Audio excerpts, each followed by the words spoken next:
Bon, vous avez reconnu le cri, vous savez qui c'est, et on va faire de la physique aujourd'hui. On va faire de la cinématique. Je note ça, cinématique. Alors c'est un mot compliqué, mais qui est pas très dur. Vous voyez, c'est comme au lycée, mes feutres galèrent un petit peu. La cinématique, pour parler de cinématique, on va parler de trois choses. Tout d'abord, on va parler de référentiel. Référentiel. Je crois que ça va être la notion la plus compliquée à comprendre, mais au final, c'est pas si compliqué que ça. Ensuite, on va parler de trajectoire. Ça va être très simple, vous allez voir. Très simple et rapide. Trajectoire. Et à la fin, on va parler de vitesse. Vitesse avec une formule archi classique. V égale D sur T. Mais on en reparlera à la fin. Donc le premier truc déjà, c'est de se mettre OK sur le référentiel. Qu'est-ce que c'est qu'un référentiel? Pour vous expliquer ça, on va faire des expériences simples. On va parler de train. C'est les cours que je vous ai envoyés, mais je sais que c'est assez compliqué à faire. Je sais que c'est assez compliqué à faire sans prof. Donc on va faire ça tout de suite. Et c'est pas si dur que ça. Un référentiel, en fait, c'est l'endroit où tu te places pour observer une trajectoire, pour observer un mouvement, en fait. On va déjà définir un système et un mouvement. On va faire un truc très simple, on va faire une expérience l'expérience du train. C'est une expérience archi classique, mais en fait, c'est l'expérience d'Einstein. Donc, c'est pas un truc si simple que ça à la base. C'est même beaucoup plus compliqué que ça si on commence à vraiment rentrer dans les notions de temps, etc. On imagine un train, ici, qui roule à 15 km/h. 15 km/h. Et on veut étudier le mouvement du système. Le système, on va dire que c'est quelqu'un. On va dire que c'est Nicolas. On veut le mouvement de Nicolas. On veut juste étudier le mouvement de Nicolas. Mais il y a différentes façons d'étudier le mouvement de Nicolas. Enfin, il y a différents points de vue. Si je me place à l'extérieur, un arbre, et je place un observateur extérieur ici. L'observateur A, on va dire. L'observateur A, si je vous demande qu'est-ce qu'il voit de Nicolas? Il voit Nicolas avancer avec une vitesse de 15 km/h. C'est pas si compliqué que ça. Il voit le train avancer, il voit Nicolas. On dit que Nicolas bouge pas. Nicolas est arrêté. Il va voir le train avancer à 15 km/h. Et Nicolas, comme il est dans le train et comme il bouge pas par rapport au train, Nicolas avance avec une vitesse de 15 km/h. Par contre, si je me place à l'intérieur, observateur B, et si l'observateur B regarde Nicolas, pour lui, Nicolas, il bouge pas. Il n'y a pas de vitesse, il est assis, et s'il le regarde droit dans les yeux, au final, il ne le voit jamais bouger. Alors vous allez me dire, mais l'observateur B, il sait qu'il avance à 15 km/h. Oui, parce que dans un train, en général, il y a des mouvements, etc. Mais si le train faisait la ville en largeur et la ville en longueur, il ne le saurait même pas qu'il est dans le train. Donc quand il voit Nicolas, il voit quelqu'un d'immobile. Et on va reparler de cette notion-là juste après. Donc concrètement, un référentiel, c'est ça. C'est que la même personne peut avoir deux mouvements différents en fonction de l'observateur. Et l'observateur, c'est ce qu'on appelle en gros le référentiel. Ok? Pour vous simplifier encore ça un peu plus et pour que vous le compreniez, parce qu'on le vit ça, on va parler de la Terre. Vous savez que la Terre, en 24 heures, elle fait un tour sur elle-même. On va se placer sur l'équateur pour ne pas se prendre la tête et en même temps, ça va nous faire réviser quelques petites formules. Oh, dégueulasse. Le tableau est dégueulasse, je suis désolé, mais il va falloir faire comme ça. Là, on parle de référentiel. Référentiel.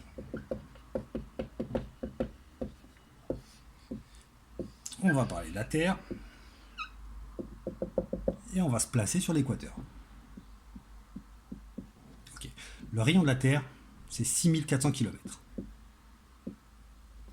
J'aurais même pas dû le noter, ça va devenir dégueulasse après.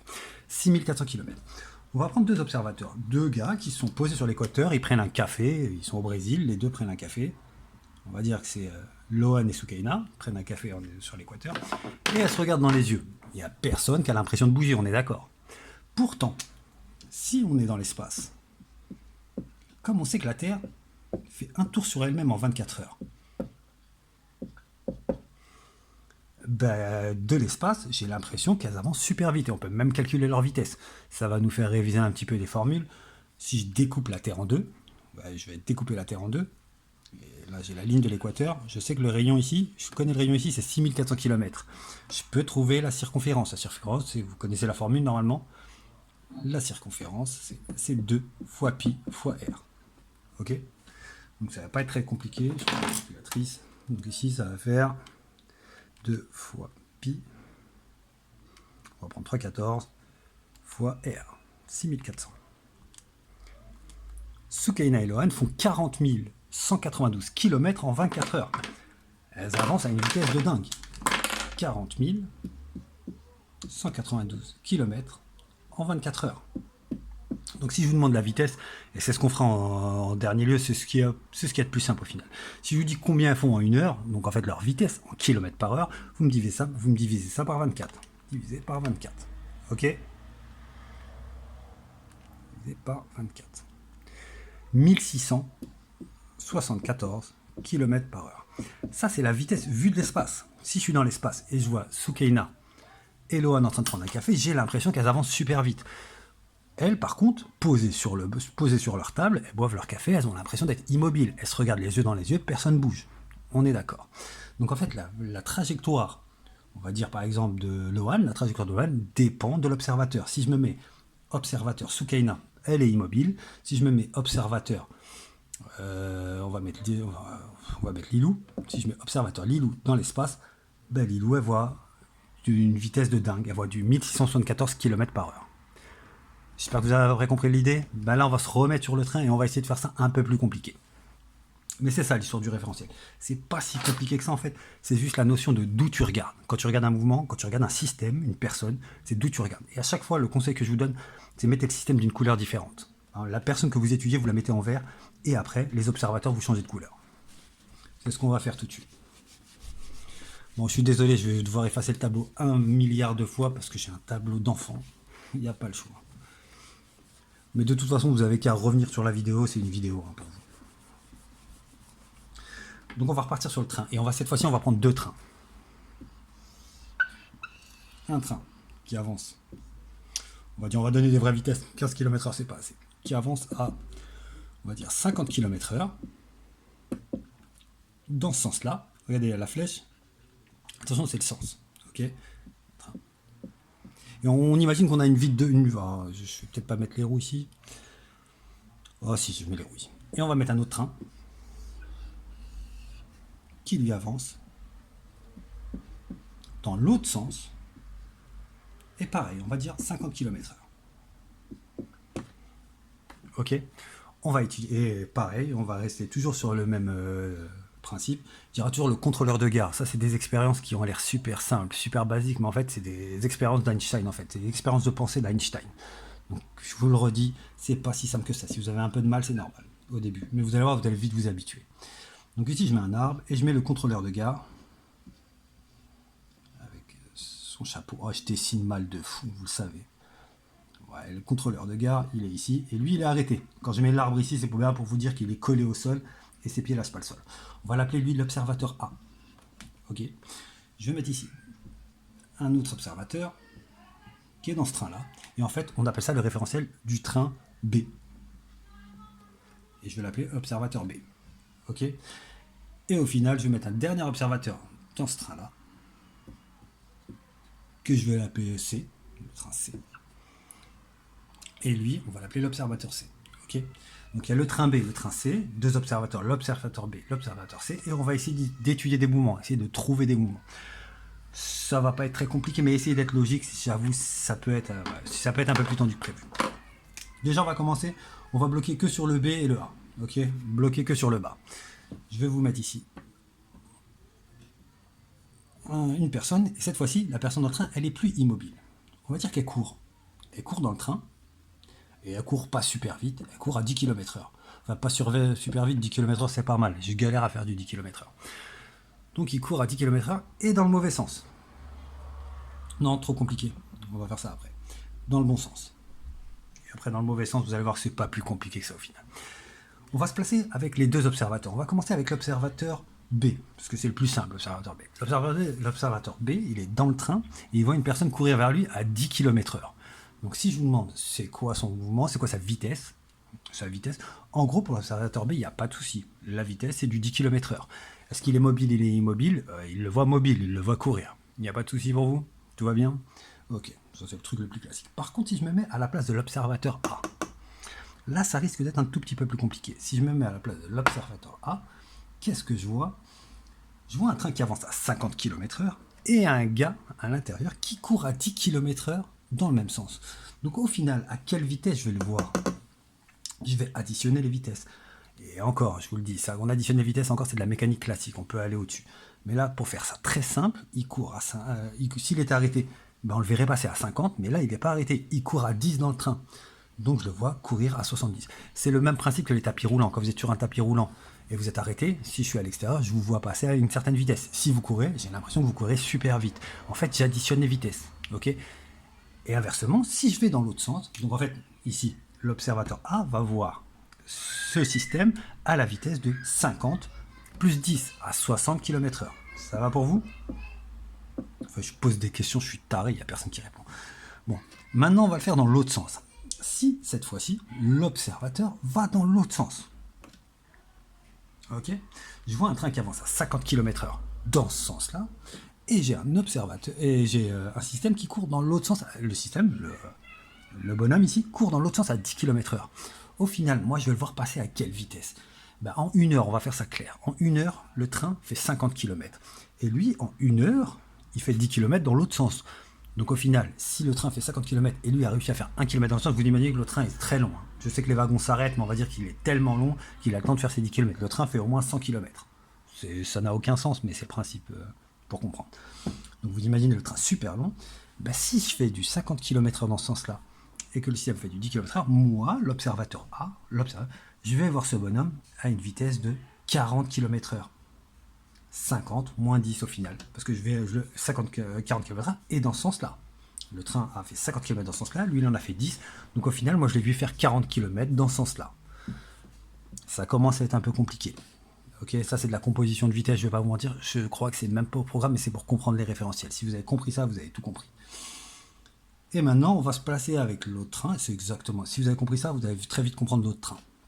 Si on se place dans l'autre train, et si je vous demande quelle est la vitesse observée, par exemple, on va commencer toujours par du très simple, la vitesse de l'observateur A, du chef de gare, quand il regarde l'observateur C, ben il va le voir cette fois-ci à 50 km/h dans ce sens-là. Ok, il n'y a pas de souci. Par contre, maintenant, on va s'intéresser à ce système-là, vu d'ici. Et là, c'est beaucoup plus compliqué.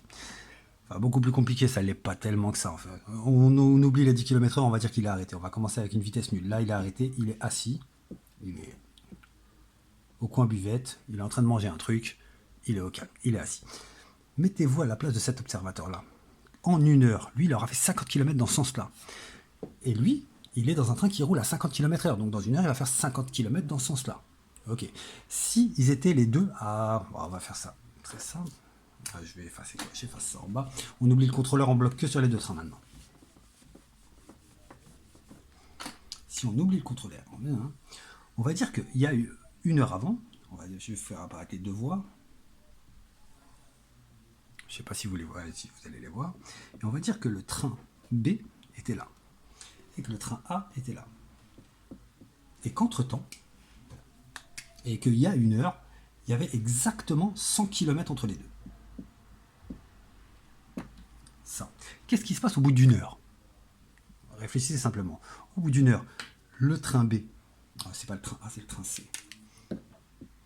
Au bout d'1 heure, le train B avance à 50 km/h. Donc en 1 heure, il fait 50 km. Il va se retrouver là, à la moitié du chemin.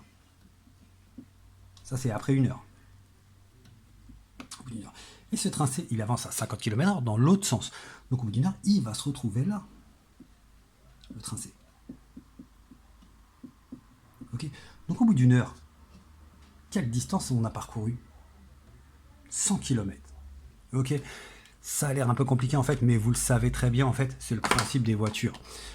Vous savez très bien que, enfin même pas des voitures, si vous courez, on va faire ça encore plus simple, ça c'est les trains, c'est pour vous faire comprendre en fait que quand on étudie un mouvement, on n'a pas le choix. Étudier un mouvement en fait, il faut déjà définir l'observateur. Si on n'a pas d'observateur, on ne peut pas étudier un mouvement. Et le référentiel souvent sera le référentiel terrestre, on sera toujours sur Terre, rassurez-vous, le reste va être très simple. Et comprendre ça déjà c'est pas mal. Mais vous allez le comprendre encore mieux si je vous raconte une histoire très simple. Et vous l'avez déjà tous vécu. On va dire que Bruno court sur un mur. Et il court à 20 km/h. Qu'est-ce qui va se passer? Il va se cogner, impact, il va se faire mal.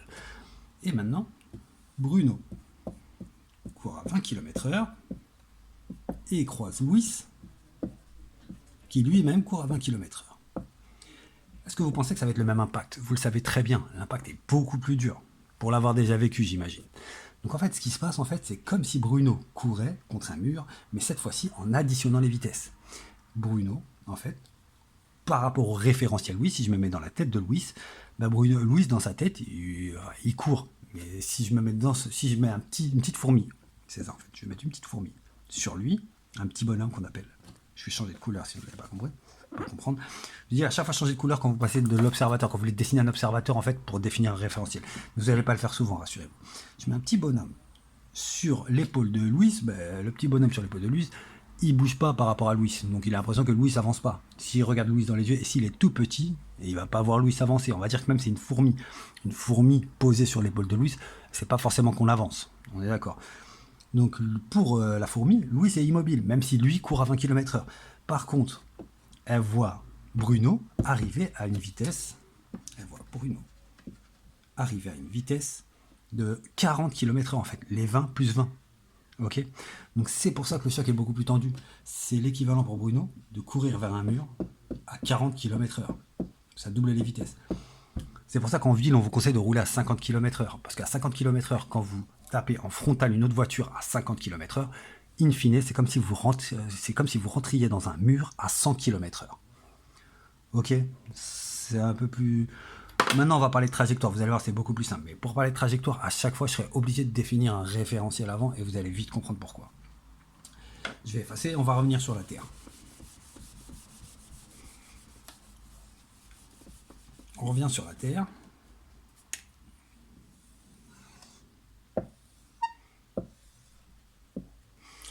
Et on va dire qu'il y a quelqu'un sur l'équateur.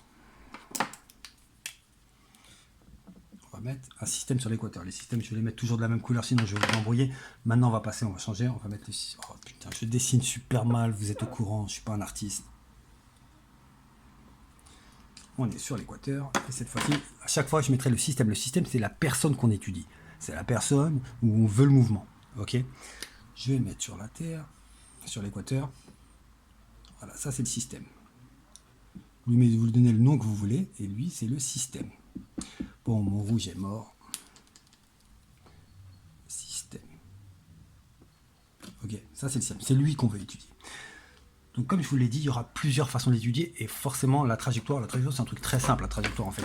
C'est la trace que vous laissez dans l'espace. Vous imaginez qu'à chaque fois que vous avancez, derrière vous, il reste une trace noire. Donc la trace que vous avez. Par exemple, si je vais étudier la trajectoire de mon stylo ici, par exemple ici, ben c'est ça, sa trajectoire. La trajectoire, c'est la trace qu'il a laissée dans l'espace. Ok. Pas très compliqué au final. La trajectoire, c'est pas ce qui est le plus compliqué. Mais le problème, c'est de comprendre que ça dépend du référentiel.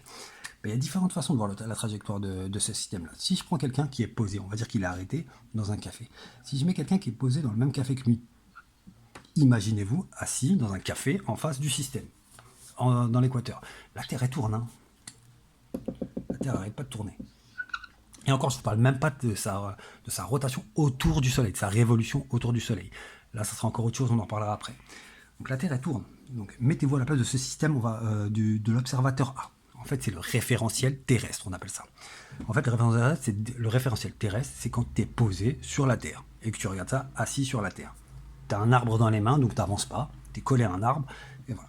Donc on se met à la place de l'observateur A qui est collé à un arbre et qui regarde le système. Il va vous dire que sa trajectoire, il n'a pas de trajectoire, il est toujours au même endroit. Sa trajectoire, c'est un point. Il est toujours au même endroit.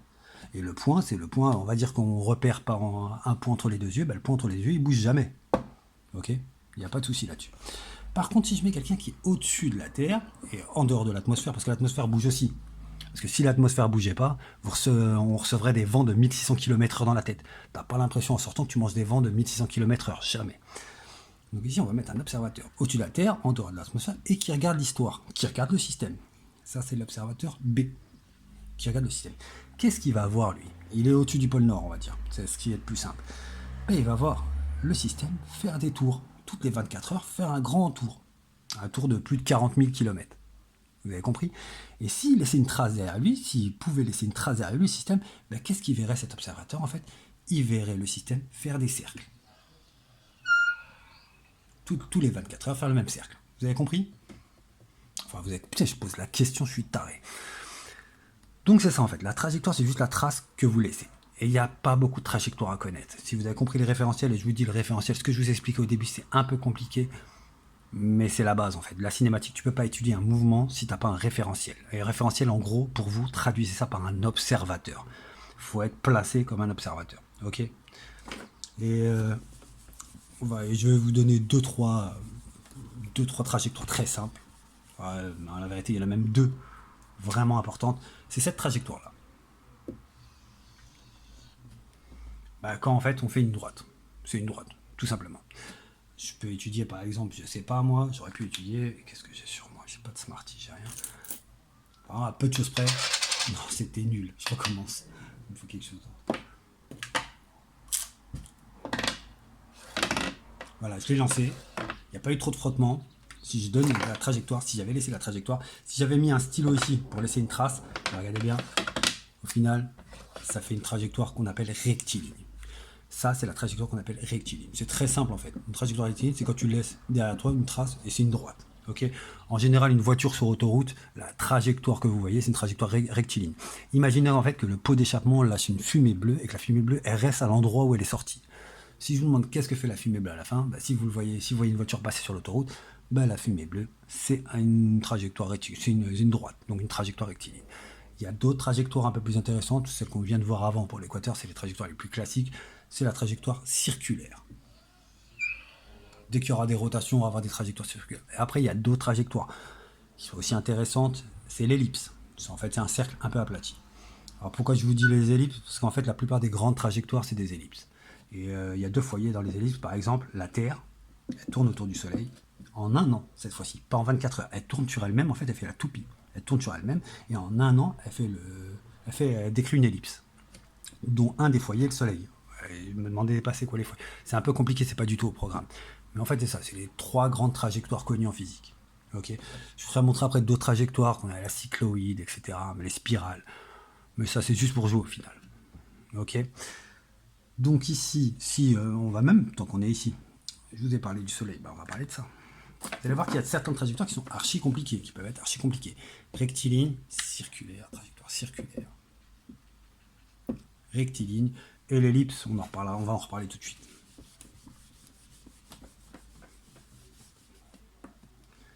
Oh putain, ça devient dégueulasse. Excusez-moi, je suis obligé de mettre un petit coup de propre. Il y a un tableau qui marche pas, qui fonctionne pas des masses.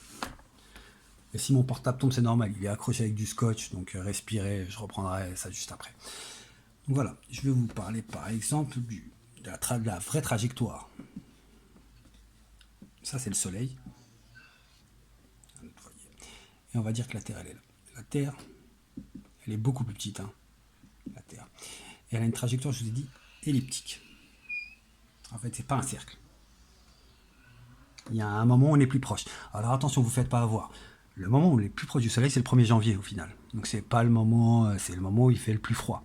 Ça a l'air simple enfin. On a souvent envie de dire que plus on est proche du Soleil et plus il va faire chaud, donc on imagine que c'est l'été. C'est pas du tout ça le délire. L'été, c'est ce côté-là. C'est quand on est le plus loin possible du Soleil. Ok. Je vous expliquerai après. C'est une histoire d'inclinaison en fait.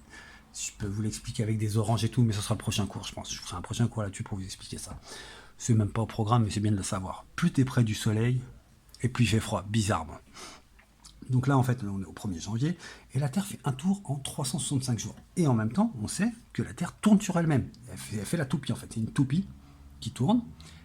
Tous les 24 heures, elle fait un tour. C'est le jour, la nuit. Ok, tous les 20. Et en plus, elle avance comme ça, et elle fait le tour, elle fait un énorme tour autour du Soleil. Ok. Donc si, par exemple, je mets mon système, toujours le même type qui est posé sur l'équateur, si je mets mon système ici, et je décide de l'étudier cette fois-ci du référentiel, avec le référentiel Soleil. Alors vous allez me dire, vous n'allez pas mettre un observateur sur le Soleil, mais il faut juste l'imaginer, un observateur fictif qui est posé au centre du Soleil. Un observateur qui est posé ici au centre du Soleil. Ben, qu'est-ce qu'il va avoir techniquement lui s'il bloque que sur lui? Il va le voir tourner sur lui-même et en même temps avancer. Il va voir ça. Donc la trajectoire qu'il va voir, c'est une trajectoire super bizarre. Elle n'a pas de nom, celle-là. Je vous le dis tout de suite, il n'y a pas de nom. Mais voilà, il y a plein de trajectoires différentes et ça dépend de l'observateur. Par contre, comme on a vu tout à l'heure, si je me mets au-dessus du pôle Nord, ben la trajectoire, vu que j'avance en même temps, si je me mets au-dessus du pôle Nord, je vais voir que la trajectoire qu'un cercle. J'ai l'impression qu'il dessine un cercle. Et si je me mets sur la Terre avec lui, ben, je ne le vois pas bouger. C'est un point. Donc le même système peut avoir 3 trajectoires différentes en fonction du référentiel. Donc si je vous ai expliqué le référentiel avant, c'est pas pour rien. Ça va pour tout le monde est OP. Ok, si vous avez compris ça, on va faire un petit exercice vite fait. Enfin, un petit exercice. Je vais vous inventer un exercice archi classique, c'est la roue de vélo. Alors c'est du archi classique. Et vous allez voir, si vous avez compris l'histoire de la roue de vélo, vous avez tout compris sur les référentiels et les trajectoires. Si ce que je vous dis vous paraît pas compliqué, ça va. Alors vous avez un vélo. Putain, je sais pas dessiner ça. Oh, ça passe. La vie, ça passe. Vous avez un vélo. Et on décide d'étudier. Le système qu'on va étudier, on va dire, c'est la valve. Je ne sais pas si ça s'appelle la valve, on va dire une rustine. J'ai posé une rustine. J'ai crevé mon vélo, j'ai posé une rustine sur la roue ici. Et elle est en rouge. C'est le système, vous le mettez toujours en rouge, le système. Gagnez du temps. Et après, tout dépend de qui vous êtes et de l'observateur. Tout dépend de l'observateur. Et on va dire un truc simple. L'observateur, et on va dire qu'ici, ça c'est le guidon. On va dire qu'ici, il y a le bonhomme, ok. On va dire qu'ici, j'ai fait... Oh, je pourrais pas le dessiner. Bon, je vous l'expliquerai plus tard, mais c'est un truc très con. Il y a plusieurs référentiels, mais les référentiels les plus classiques, en fait, c'est le référentiel vélo et le référentiel, comme d'habitude, terrestre. Je suis posé sur la Terre, je vois le vélo passer, et je vais m'intéresser au mouvement, à la trajectoire de la rustine. Ben, il y a 2 façons de le voir, en fonction du référentiel. Là, ça va être le référentiel... Oh, putain. C'est le contrôleur de gare, j'essaie de lui faire un chapeau, mais il ressemble plus à un cow-boy qu'à autre chose. Donc oubliez le chapeau. On va mettre un observateur donc, à l'extérieur, qui regarde le truc, et on va mettre un observateur sur le vélo. L'observateur sur le vélo, vous allez me dire, ouais, mais il ne peut pas voir la rustine. Bah, faites ça un truc simple, vous mettez une grande planche de bois ici sur le vélo, et vous dites que le mec, il est posé ici. Il est super léger, il peut tenir, tout va bien. Donc en fait, imaginez, il y a le vélo, et sur le cadre, il y a une longue planche de bois qui ne touche pas le sol, et il y a un petit bonhomme posé ici. Le dessin est horrible. Donc si vous arrivez à comprendre sur ça, vous êtes des magiques. Vous êtes magiques. Et si vous voulez même faire ça encore mieux, la planche de bois, elle est comme ça, et elle tourne. Et l'observateur, il est là, pour bien avoir la roue en face. Ok? Ça marche? Donc en fait, il y a l'observateur qui est sur le vélo, que je vais appeler observateur A, et l'observateur à l'extérieur, l'observateur B. S'il étudie la trajectoire de la rustine, l'observateur A sur le vélo, il voit quoi? Il voit des cercles en final. Parce qu'en fait, il bouge avec le vélo. On est d'accord? Quand le vélo avance, lui, il est sur sa planche de bois, il est super léger, il bloque que sur la roue, il bloque sur la rustine, ben, il voit toujours la même chose. Il voit une rustine qui fait des cercles. Si la rustine a laissé des traces rouges, ben, il verrait que ça. Et des cercles qui définissent en fait la roue, qui décrivent la roue. Ça va pour vous ou pas? Pourquoi je pose la question? Je vais m'habituer, je vais arrêter de poser des questions. Par contre, si je montre quelle est la trajectoire de la rustine vue de l'observateur B, ça c'est un peu plus tendu. Et c'est une trajectoire qui a un nom classique, mais vous ne la verrez pas 10 fois, vous la verrez qu'une seule fois, et dans ce cours-là. Donc à la limite, si vous avez compris, en fait, c'est juste pour vous dire que vous avez tout compris sur les référentiels.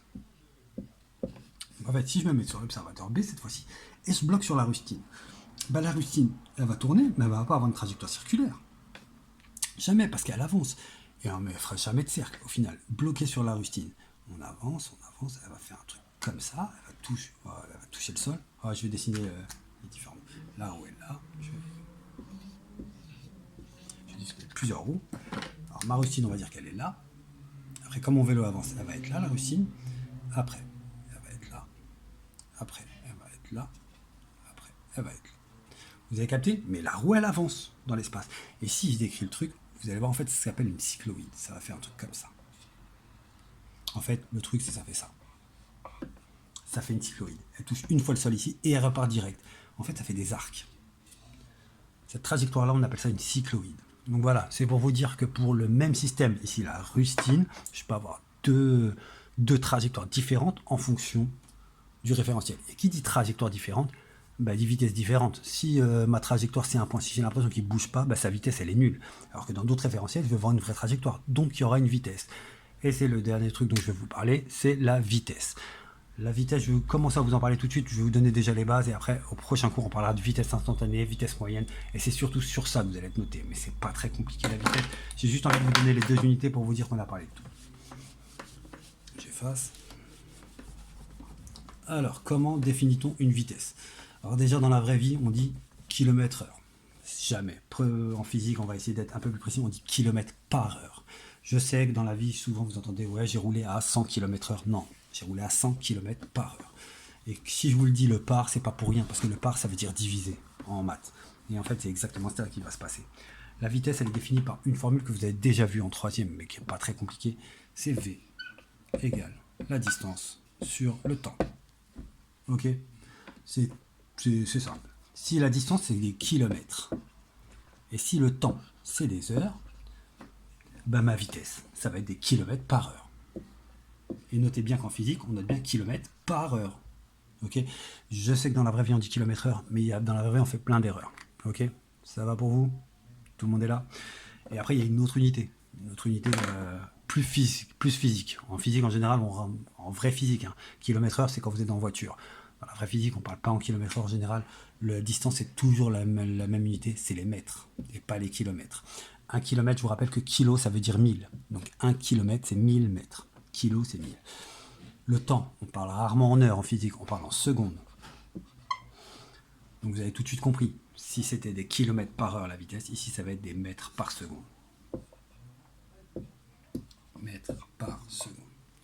Alors vous allez me dire pourquoi deux unités tout, mais c'est très simple. Les deux unités, elles ont un lien entre elles. Et vous pouvez même pas connaître, vous avez le droit de même pas connaître le lien qu'il y a entre les deux unités si vous savez convertir. Si vous savez convertir des heures en secondes, je rappelle pour tout le monde que dans une heure, il y a 60 minutes. Dans une minute, il y a 60 secondes. Donc imaginez, une heure, c'est 60 paquets d'une minute. Et dans chaque paquet d'une minute, il y a 60 secondes. Donc si je vous demande il y a combien de secondes dans une heure, il y a 60 paquets, dedans il y a 60 secondes. Il y a 60 fois 60. Une heure, c'est 3600 secondes. Ok. Donc si vous savez juste ça, si vous savez juste les conversions, et je vous ai dit que kilomètre, 1 kilomètre, c'est 1000 mètres, si vous savez juste faire des conversions, bah vous n'avez pas tellement besoin de savoir le lien direct qu'il y a entre les mètres par seconde et les kilomètres par heure. Mais on le verra quand même, vous allez voir, c'est pas si compliqué que ça. Ok. Si vous avez compris tout ça, on va faire un petit exercice rapide, juste pour voir, pour calculer des vitesses et des dios. Mais vous allez voir, c'est vraiment simple. C'est vraiment très simple.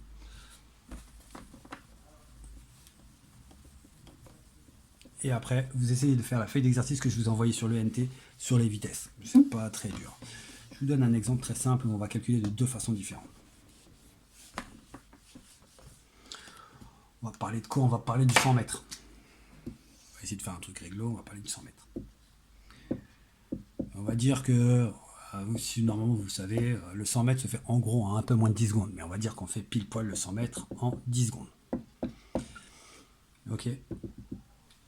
Donc ici, j'ai une distance et j'ai un temps. Déjà, vous savez direct que la question qu'on va vous poser à chaque fois, ce sera la vitesse. Vous avez une distance 100 mètres, j'écris super mal, 100 mètres.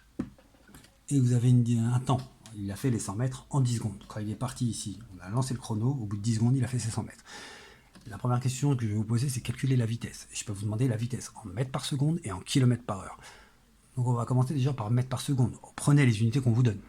À chaque fois, si on vous dit mètres par seconde, si vous voyez des mètres et des secondes, profitez-en. Ok. Donc la vitesse, ici, c'est toujours la même chose. La distance divisée par le temps.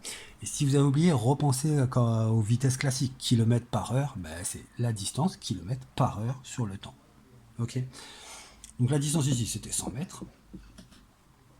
100 mètres. Et le temps en bas, c'était 10 secondes. 100 par 10. Ne sortez pas une calculatrice pour faire ça. Ça fait 10 mètres par seconde. Ça va pour tout le monde? Et c'est impressionnant. Dites-vous qu'à chaque fois que vous comptez 1, 2, 3, à chaque seconde, le type fait 10 mètres. Et ça, c'est les vrais temps. Ok. Maintenant, on va essayer de savoir c'est combien de kilomètres par heure. Je vous dis, on peut le faire directement parce on connaît le passage de mètres par seconde à kilomètres par heure. Il faut faire 3 fois 3,6. Mais on ne va pas le faire comme ça. On va essayer de le faire en changeant les unités. Ok. Ça va nous faire réviser le petit produit en croix et tout. Ça va vous donner le truc. C'est pas très compliqué. Donc ça sera toujours la même chose. Vous vous dites, cette fois-ci on m'a demandé la vitesse en kilomètres par heure. Excusez-moi, ça va être une mission.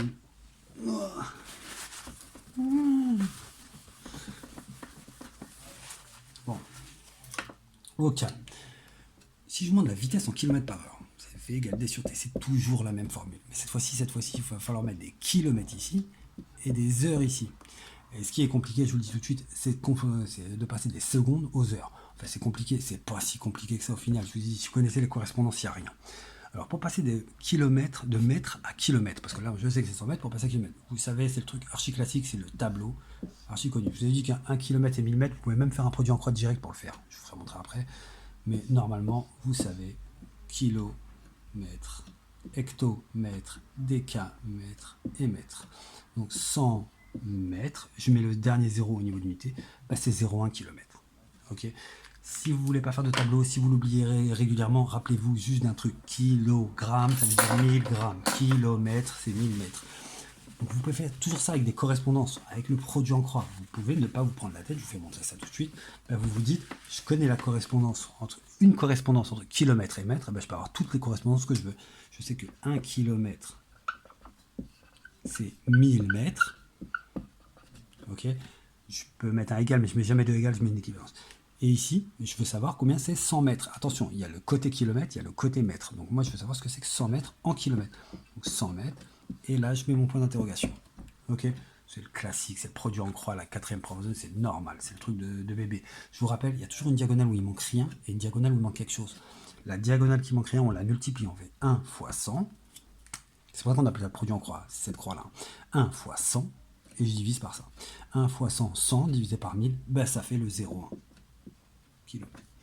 Donc au choix, vous me faites ça avec le tableau, ou soit vous faites ça en produit en croix, vous me le faites comme vous le sentez.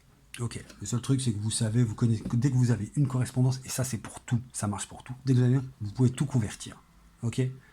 Là je vais vous faire montrer pour le temps. Donc on sait déjà la distance, on peut la transformer en kilomètres, c'est 0,1 km. Par contre pour le temps, j'ai 10 secondes. Si je vous dis 10 secondes c'est combien d'heures? La question déjà elle a l'air bizarre, mais on peut vous la poser. 10 secondes c'est combien d'heures? Ben, je ne sais pas a priori. Par contre, je sais qu'une heure c'est combien de secondes? J'ai une correspondance. Une heure, c'est 3600 secondes. Ben, dès que j'ai une correspondance heure-seconde, ben, je peux convertir tout ce que je veux. À chaque fois que j'ai des heures, je pourrais les convertir en secondes. À chaque fois que j'ai des secondes, je peux les convertir en heures. C'est toujours le produit en croix. Ici, j'avais combien de secondes? J'avais 10 secondes. Je l'ai mis côté seconde. Hein. Ben, je veux savoir c'est combien d'heures. Ben, le calcul est très simple. 1 fois 10, la diagonale qui est pleine, et il y a une diagonale manque quelque chose. On multiplie toujours la diagonale qui est pleine. 1 fois 10, 10 divisé par 3600. 10 divisé par 3600, je prends la calculatrice. Alors, je sais pas si vous voyez, mais en même temps, c'est 10 divisé par 3600, c'est pas New York, hein, les enfants.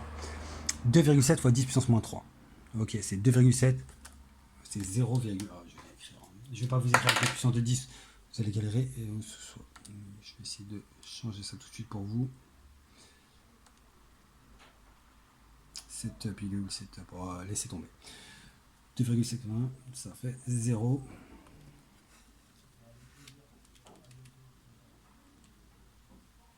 0,027. Et on va arrondir, on va dire à 2,8 parce qu'il y a plein de 7 derrière. 0,028. Ça va pour vous? Ça, c'est des heures. 10 secondes, c'est 0,0028 heures. Alors, ça vous parle pas beaucoup, mais en fait, si vous avez fait ça, c'est juste pour convertir les secondes en heures. Et une fois que vous avez fait ça, ben, vous pouvez faire le calcul. La vitesse, 0,028. La vitesse, c'est toujours la même formule, la distance sur le temps. Et là, vous vouliez des kilomètres par heure. Si vous voulez des kilomètres par heure, bah, la distance, on a vu que c'était 0,1 km, il faut mettre ça en kilomètres. Et le temps, cette fois-ci, vous le mettre en heure. Et en heure, 10 secondes, c'est 0,0028. Ok. Et je vais taper ça à la calculatrice. Je crois que je devrais même prendre la vraie valeur. Je vais mettre plein de 7 parce que j'ai envie d'avoir le chiffre quasiment pareil. 36,0001. Ok, je ne sais pas si vous le voyez. En fait, ça fait du 36, la vitesse, ça fait du 36 km/h. En fait, quand vous faites du 10 mètres par seconde, quand vous voyez un sprinter, en moyenne, il tourne à 36 km/h. Ok, ça a l'air d'être pas beaucoup, mais c'est beaucoup. C'est les champions du monde au final. Et ils sont pas à 36 km/h parce qu'au démarrage, ils partent à 0. On verra ça dans le cours d'après les vitesses instantanées et les vitesses moyennes. Il part à 0 et il y a bien un moment, il doit être à 40. Si en moyenne, il fait 36. Mais je vous expliquerai ça au prochain cours. Les vitesses instantanées et les vitesses moyennes, ce sera l'objet du prochain cours avec l'accélération, etc. Donc voilà. Ça a l'air compliqué, j'espère que ça l'est c'est bon, non, au final, c'est pas très compliqué. C'est toujours la même idée, c'est toujours la même formule. La distance divisée par le temps, ou vous parlez en mètres par seconde, donc mètres en distance et le temps en seconde, ou vous parlez en kilomètres par heure, la distance en kilomètres et le temps en heure. Quand je fais ça, c'est que le cours est fini. Donc on a vu quoi aujourd'hui? On a vu les référentiels, les trajectoires, et une fois qu'on a vu les trajectoires, les vitesses. Et là, au prochain cours, on verra un peu plus précisément qu'est-ce qu'on appelle les vitesses uniformes, enfin mouvement uniforme. Donc en fait, c'est toujours la même vitesse, ou quand on accélère ou on ralentit. Et ça, c'est très simple. Mais si vous avez déjà compris l'introduction ici, on est bien. Bon, l'équipe, prochaine vidéo dans 2-3 jours, je vais regarder les exercices. Les exercices, c'est des exercices de calcul de vitesse, donc c'est pas très compliqué. Il n'y a pas d'histoire de référentiel. Si, il y a un petit vélo et tout. Essayez de voir ça avec la vidéo. Bonne chance, gardez la paix, si on se revoit dans 2-3 jours, l'équipe.